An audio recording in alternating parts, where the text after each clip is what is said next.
Time for our PaintedAutoParts.com Motorhead of the Week. Now take a look at this photo. See the guy in the background there? That's Mike Raddick. You might remember he was our Motorhead of the Week a couple weeks ago.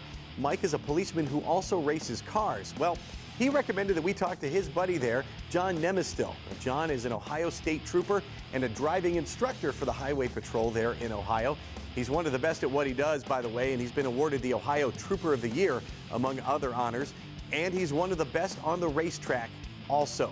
John is an autocross champion, and he's stellar on road courses. And just like at work, he's also an instructor on the racetrack, sharing his knowledge with other racers. And that's knowledge and passion he is passing on to his sons. John races karts with 10-year-old Nolan and 8-year-old Troy, and those boys are learning from one of the best.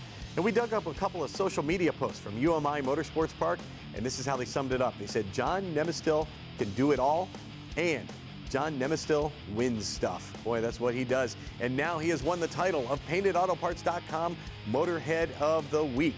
That title can be yours too. All you have to do is send us a note at motorheadgarage.tv. Tell us why you or someone you know should be Motorhead of the Week. Heck, do it during the break. We've got one coming right now, but we've got a whole lot more. Motorhead Garage presented by DragonfireTools.com coming up, so stay tuned.